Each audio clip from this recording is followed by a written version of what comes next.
Την απάτη αυτής της κυβέρνησης για το θέμα των γερμανικών επανορθώσεων και κυρίως για την διεκδίκηση των θυμάτων. Τυχαίνει, επειδή είμαι υπεύθυνος για τη Γερμανία, τυχαίνει να έχω γράψει μία συνοπτική έκθεση για το θέμα των γερμανικών επανορθώσεων στις 24/12 του 2010 και τη διακίνησα στο διαδίκτυο και από εκεί το παρέλαβαν τηλεοράσεις, το παρέλαβαν ραδιοσταθμοί κτλ. Και ανακοινήθηκε το θέμα.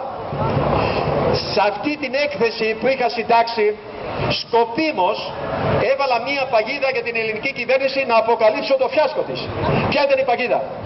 Είχα μάθει από τους Γερμανούς φίλους μας, υπάρχει ένα δίκτυο το οποίο είχαμε δημιουργήσει στη Γερμανία, που έχουμε δημιουργήσει στη Γερμανία, που μας βοηθάνε και μας παραστέκονται, γιατί όλοι οι Γερμανοί δεν είναι το ίδιο. Και δυστυχώς υπάρχουν Γερμανοί οι οποίοι πολύ περισσότερο μας βοηθάνε από κάποιους άλλους, δυστυχώς, και πρέπει να το τονίσω γιατί το ξέρω.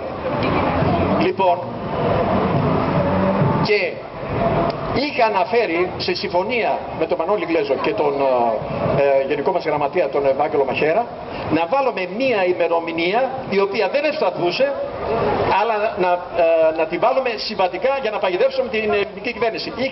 Είχα γράψει μέσα σε αυτό το κείμενο ότι η τελευταία προθεσμία για το Διεθνές Δικαστήριο της Χάγης για να προλάβει κανείς να παρεύει είναι η 15 Ιανουαρίου, η οποία δεν ίσχυε. Γιατί οι Γερμανοί φίλοι μου είχαν πει ότι το σώμα που θα εκδικάσει την υπόθεση στο Διεθνές Δικαστήριο της Χάγης μπορεί να συσταθεί πιθανόν μέχρι τέλη Ιανουαρίου. Εγώ έβαλα τη 15, ότι ήταν η δεσμευτική, ότι άμα ξεπερνούσαμε αυτή την ημερομηνία θα χάνουμε οποιαδήποτε δυνατότητα παρέμβασης. Ναι, για να δω αν θα αντιδράσω. Και εξεσηκώθηκε η κυβέρνηση, ο Καστανίδης, στον Υπουργό της Δικαιοσύνης και είπε και κάνα σύσκεψη και είπαν επιτέλους προλάβαμε την ημερομηνία, ενώ δεν υπήρχε τέτοια ημερομηνία. Καταλαβαίνετε, και εκεί αποκαλύφθηκαν.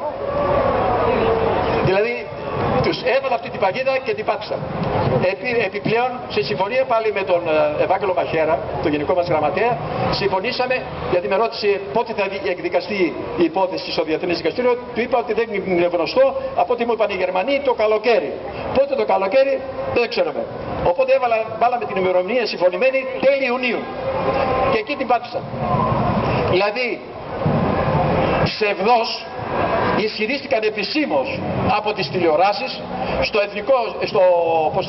το δικό τους το συμβούλιο, ναι, στο δικό τους το Εθνικό Συμβούλιο, ισχυρίστηκαν ότι ενδιαφέρθηκαν για το ύψιστο αυτό εθνικό θέμα, ενώ ψεύδονταν ασυστόλως. Αυτή είναι η ελληνική κυβέρνηση.